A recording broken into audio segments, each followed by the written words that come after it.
વિદ્યાર્થી મિત્રો, યુથ એજ્યુકેશનની અંદર હું જિગ્નેશ ગોંડલિયા આપનું હાર્દિક સ્વાગત કરું છું.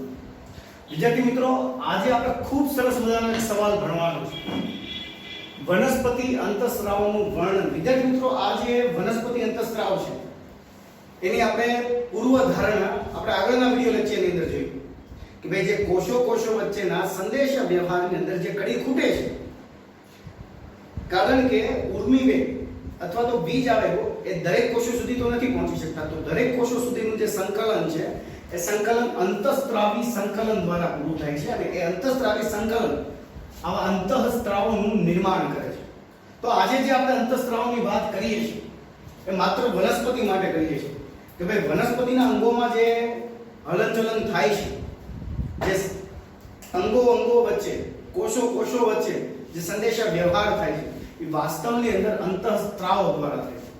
કારણ કે વનસ્પતિની અંદર ચેતાપેશી તો હોતી નથી, તો એની વચ્ચે એના અંગોની વચ્ચે જે સંદેશાઓનું વહન થાય છે એ આવા અંતઃસ્ત્રાવો દ્વારા થાય છે. તો આ અંતઃસ્ત્રાવો શું છે એની વાત કરીએ, જે વનસ્પતિની અંદર શું કાર્ય કરતા હોય છે. તો આ અંતઃસ્ત્રાવો વનસ્પતિમાં વૃદ્ધિ, વિકાસ અને પર્યાવરણ પ્રત્યે પ્રતિચારનું સંકલન કરવામાં મદદરૂપ થાય છે. તો પહેલી વસ્તુ લખીએ, વનસ્પતિ અંતઃસ્ત્રાવો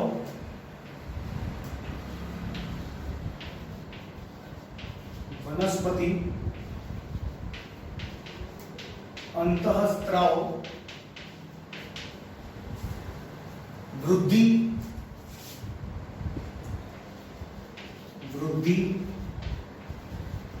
વિકાસ અને પર્યાવરણ પ્રત્યે પ્રતિચારનું સંકલન કરવામાં મદદરૂપ થાય છે. અને પર્યાવરણ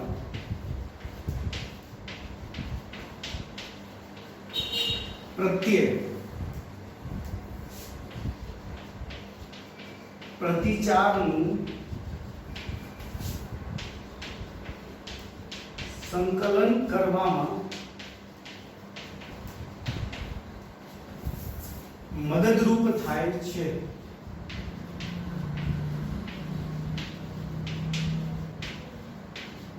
ચાલો બીજો મુદ્દો આપણે લખીએ વિદ્યાર્થી મિત્રો કે ભાઈ આ જે અંતઃસ્ત્રાવો નિર્માણ પામે છે, એટલે કે એનું નિર્માણ સ્થાન, જેને આપણે સંશ્લેષણ સ્થાન પણ કહીએ, એના નિર્માણ સ્થાનથી એનું કાર્ય સ્થાન દૂર હોય છે. જે આપણે આગળ સમજી ગયા એ જ વસ્તુ અહીંયા લખવાની છે. તો હું અહીંયા લખું છું કે ભાઈ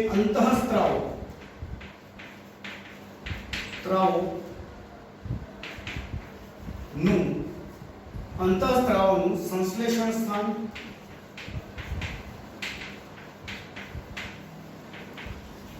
અને કાર્ય સ્થાન તેનાથી દૂર આવે. સંશ્લેષણ સ્થાન અહીંયા લખી દઉં છું, તેના કાર્ય સ્થાનથી દૂર આવેલું હોય છે. હવે અહીંયા જે વસ્તુ લખવાની છે એ ખાસ ધ્યાન આપો કે ભાઈ આ જે અંતઃસ્ત્રાવો છે એ એના સંશ્લેષણ સ્થાનથી નિર્માણ પામે અને એના કાર્ય સ્થાન સુધી જવા માટે, કારણ કે કાર્ય સ્થાન છે એના સંશ્લેષણ સ્થાનથી તો દૂર આવેલું છે, તો એકદમ સાદી અને સરળ રીતે વહન પામે છે. એના માટે કોઈ અલગથી નલિકા કે અલગથી કોઈ તંત્ર હોતું નથી, બરોબર છે. તો સંશ્લેષણ સ્થાનથી આ અંતઃસ્ત્રાવો એકદમ રુધિરમાં ભળીને સીધા અથવા તો કોઈ પ્રવાહી સાથે ભળીને એના કાર્ય સ્થાન સુધી પહોંચતા હોય છે. તો હું અહીંયા લખું છું આમ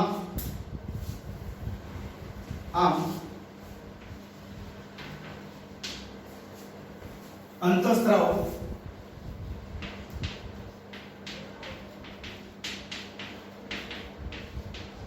સરળ રીતે અથવા તો સરળ સ્વરૂપે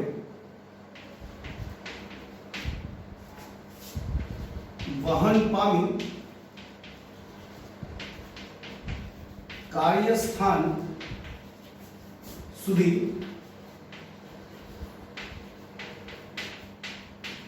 પહોંચે છે.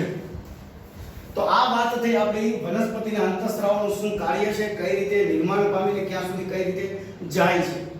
હવે આપણે વાત મેઇન એ કરવાની છે કે વનસ્પતિના અંતઃસ્ત્રાવો કેટલા હોય છે અને એ અંતઃસ્ત્રાવનું મુખ્ય કાર્ય શું હોય છે.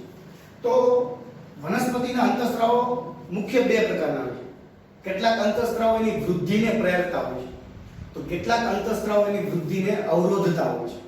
તો આપણે પહેલો ટોપિક અહીંયા ચાલુ કરીએ વનસ્પતિ અંતઃસ્ત્રાવની અંદર. બરોબર કે ભાઈ વૃદ્ધિ પ્રેરક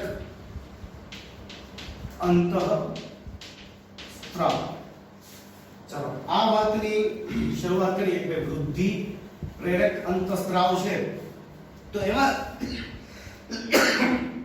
કયા કયા આવશે. તો વૃદ્ધિ પ્રેરક અંતઃસ્ત્રાવની અંદર પહેલું નામ આવશે ઓક્ઝિન.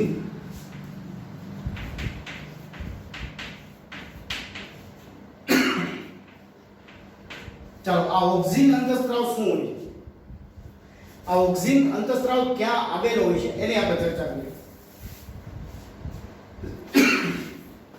તો ઓક્ઝિન અંતઃસ્ત્રાવ જે છે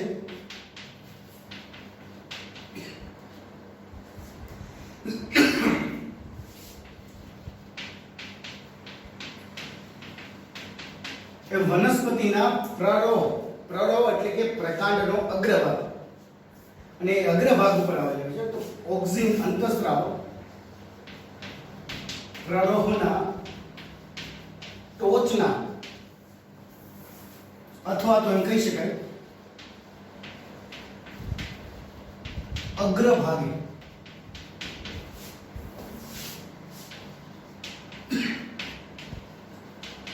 આવેલ હોય છે. આ ઓક્ઝિનનું મુખ્ય કાર્ય એ હોય છે કે પ્રકાશાવર્તનની ક્રિયાને પ્રેરે છે. તો હું અહીંયા લખી દઉં છું બીજો મુદ્દો કે ઓક્ઝિન તે વનસ્પતિમાં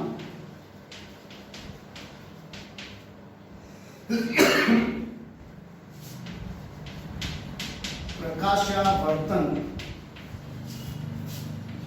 ની ક્રિયાને પ્રેરે છે. ચાલો આ પ્રકાશાવર્તન તો આપણે આગળ ડિટેલમાં ભણી ગયા. પ્રકાશાવર્તન એટલે શું કે ભાઈ વનસ્પતિ પર પ્રકાશને લીધે જે હલનચલન જોવા મળે છે, જે હલનચલન થાય છે પ્રકાશને કારણે, એવા હલનચલનને આપણે પ્રકાશાવર્તન કહીએ. તો વિદ્યાર્થી મિત્રો તમે જોયું હશે કે ભાઈ કોઈ પણ વૃક્ષ હોય એની જેટલી પણ ડાળીઓ છે એ ડાળીના ટોચના ભાગને જોઈએ. એ ડાળીનો ટોચનો ભાગ છે ને હંમેશા ઉપરની તરફ જ હોય કે જે દિશામાંથી સૂર્યપ્રકાશ આવે છે એ જ દિશા તરફ એ ડાળીનું શું થતું હોય છે, પ્રસરણ થતું હોય છે. બરોબર છે, એની લંબાઈમાં વધારો થતો હોય. તમે આપણે જોઈ ગયા કે પ્રકાંડ હંમેશા કઈ તરફ વૃદ્ધિ પામતું હોય છે, જે દિશામાં સૂર્યપ્રકાશ મળે છે એ દિશામાં. તમે કેળાની લૂમ જોઈએ છે તો કેળા છે હંમેશા ઉપરની તરફ હોય છે લૂમમાં, તમે જોયા હશે. ક્યારે નીચેની તરફ આવી રીતે હોતા નથી, કારણ કે કેળા જે ફળ છે એ પ્રકાશાવર્તન દર્શાવે છે. તો ઓક્ઝિન છે એ વૃદ્ધિ પ્રેરક અંતઃસ્ત્રાવ છે જે પ્રકાશાવર્તનની ક્રિયા પ્રેરે છે. અહીંયા આપણે એક ઉદાહરણ સમજીએ. ઉદાહરણ એવું છે કે તમે સૂર્યમુખીનું ફૂલ જોયું છે અને એની આગવી વિશેષતા છે કે સૂર્યમુખીનું ફૂલ જે દિશામાં સૂર્ય હોય એ જ દિશા તરફ એના ફૂલનું મોઢું હોય છે. બરોબર છે. દાખલા તરીકે સૂર્ય અહીંથી ઉગે છે, સૂર્યોદય થાય છે તો ફૂલ છે એ સૂર્ય તરફ જ હોય છે. પછી જેમ જેમ સૂર્ય પશ્ચિમ બાજુ જતો જાય છે એમ એનું ફૂલ પણ એવી જ રીતે એની દિશા બદલાવતું હોય છે. તો આવું કઈ રીતે બનતું હોય છે? બહુ સિમ્પલી રીતે હું તમને સમજાવું છું કે ધારો કે આ સૂર્યમુખીનું ફૂલ છે, આ એનું પ્રકાંડ છે. હવે ધારો કે અહીંથી સૂર્યપ્રકાશ આટલા વિસ્તારમાં પડે છે તો એના પાછળના વિસ્તારમાં પડતો નથી. બરોબર છે. તો પાછળના વિસ્તારમાં જ્યાં સૂર્યપ્રકાશ નથી પડતો ત્યાં આ ઓક્સિજનનું શું થાય છે? સંશ્લેષણ થાય છે. એટલે કે અહીંથી ઓક્સિજન અહીંયા પાછળના ભાગે જમા થવાનું ચાલુ થાય છે અને એના લીધે એના કોષો ફૂલે છે, એની લંબાઈમાં વધારો થાય છે. બરોબર. તો અહીંયા આપણે એક મુદ્દો લખીએ કે ઓક્સિજનને કારણે વનસ્પતિની લંબાઈમાં અથવા તો વધારો થાય છે, વૃદ્ધિ પામે છે, લંબાઈની વધારો થાય છે. તો અહીંયા લખી દઉં છું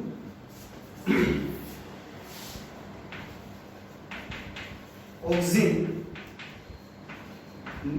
ના, હું અહીંયા લખી દઉં ઓક્સિન ના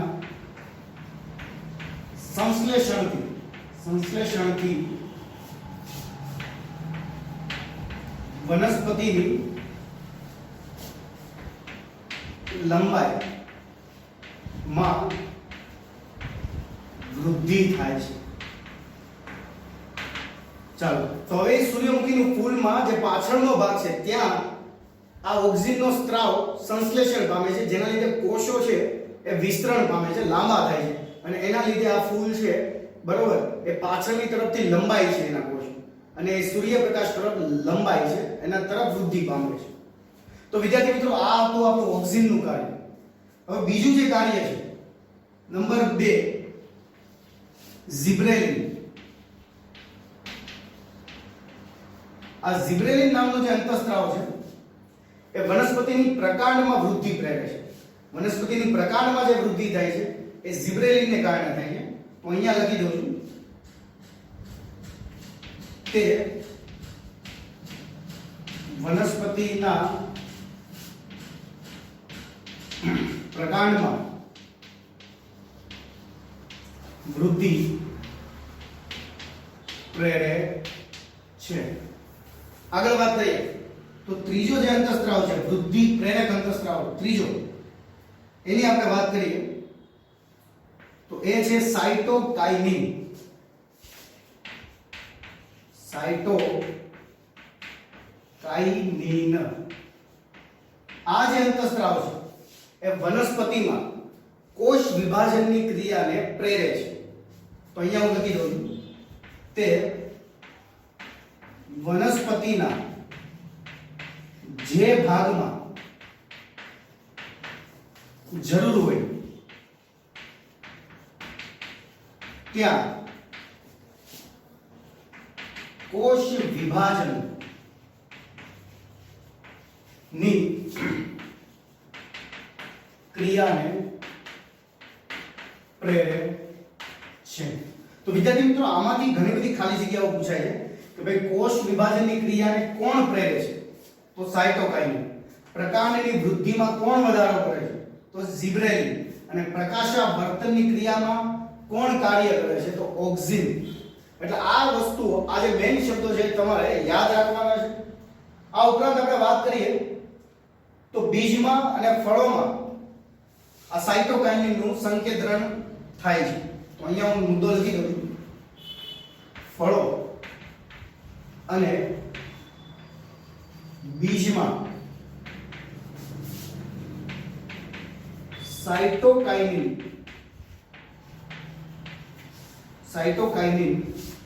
નું સંકેન્દ્રણ થાય છે. કેમ ફળો અને બીજમાં થાય છે? તો તમે જોઈ શકો છો ફળો અને બીજની અંદર જ્યારે આ સાઇટોકાઇનિનનું સંકેન્દ્રણ થાય, એમાં મતલબ કે એનો સંગ્રહ થાય, ત્યારે આપણે બીજની વાત કરીએ તો જ્યારે બીજને જમીનની અંદર વાવવામાં આવે ત્યારે એની વૃદ્ધિ થવા માટે કોષોનું નિર્માણ થવું જરૂરી છે. અને એ કોષોનું નિર્માણ નવા કોષો ઉત્પન્ન નથી થતા, પણ એના જે પહેલાના જૂના કોષો છે એનું વિભાજન થઈને એમાંથી નવા કોષો બનતા હોય છે. તો અહીંયા કોષ વિભાજનનું કાર્ય કોણ કરે છે? સાઇટોકાઇનિન. તો બીજમાંથી વૃક્ષ બનવા માટે અને ઘણા બધા કોષોનું જરૂર પડે છે. તો એ કોષોનું નિર્માણ આ સાઇટોકાઇનિન કરે છે. આગળ વાત કરીએ તો અહીંયા આપણો પહેલો મુદ્દો પૂરો થાય, વૃદ્ધિ પ્રેરક અંતઃસ્ત્રાવ, જેમાં 3 છે: ઓક્સિન, ઝિબ્રેલિન અને સાઇટોકાઇનિન. હું એની નીચે અંડરલાઈન કરી દઉં છું. આ છે ઓક્સિન, ઝિબ્રેલિન, સાઇટોકાઇનિન. અને હવે જે આવે છે એ છે વૃદ્ધિ અવરોધક અંતઃસ્ત્રાવ. વૃદ્ધિ અવરોધક અંતઃસ્ત્રાવ. ચાલો, તો વિદ્યાર્થી મિત્રો, વૃદ્ધિ અવરોધક અંતઃસ્ત્રાવ વનસ્પતિની અંદર એક જ છે, અને એ અંતઃસ્ત્રાવને એબ્સિસિક એસિડ કહે છે. એબ્સિસિક એસિડ. ચાલો તો હું અહીંયા લખી દઉં છું, એ એક જ છે, એબ્સિસિક એસિડ. ચલો એ વૃદ્ધિને અવરોધે છે, તો આ અંતઃસ્રાવનું પણ ખૂબ જરૂર મહત્વ છે. મતલબ કે વનસ્પતિ ઉગતી હોય છે, તમે જોવો છો કેટલીક વનસ્પતિ 4 ફૂટની 6 ફૂટની, કેટલાક 2 માળની હોય છે, કેટલીક વનસ્પતિ એનાથી પણ વધારે મોટી હોય છે. તો એ એની વૃદ્ધિને નિયંત્રિત કરે છે. આ અંતઃસ્રાવ એની વૃદ્ધિને નિયંત્રિત કરે છે, બરોબર. તો આના વિશે આપણે એટલું લખીશું કે તે વનસ્પતિની વૃદ્ધિ અવરોધે છે અને એની અસરથી પર્ણો કરમાઈ જાય છે. તો હું અહીંયા લખી દઉં, તે વનસ્પતિની વૃદ્ધિ અવરોધે છે. કારણ કે પોતે વૃદ્ધિ અવરોધક અંતઃસ્રાવ છે, એટલે વનસ્પતિની વૃદ્ધિને અવરોધે છે, તેમજ વૃદ્ધિને નિયંત્રિત કરે છે. આ ઉપરાંત વાત કરીએ તો એની અસરથી વનસ્પતિના પર્ણો છે કરમાઈ જાય છે. તો અહીંયા લખી દઉં છું, તેમજ તેની અસરથી વનસ્પતિના પર્ણો કરમાઈ જાય છે. ચાલો તો આ વસ્તુ યાદ રાખવાનું છે કે પર્ણો કરમાઈ જવાની ક્રિયામાં કયો અંતઃસ્રાવ ભાગ લે છે અથવા તો કોના વડે થાય છે? તો એબ્સિસિક એસિડ વડે. અને વૃદ્ધિને કોણ અવરોધે છે? તો એ પણ કોણ છે? એબ્સિસિક એસિડ. તો વિદ્યાર્થી મિત્રો, આ બે પ્રકારના જે અંતઃસ્રાવો છે, બરોબર, વૃદ્ધિ પ્રેરક અને વૃદ્ધિ અવરોધક, આ બંને આપણે ખૂબ ડિટેલમાં સમજી ગયા. જય હિન્દ, જય ભારત.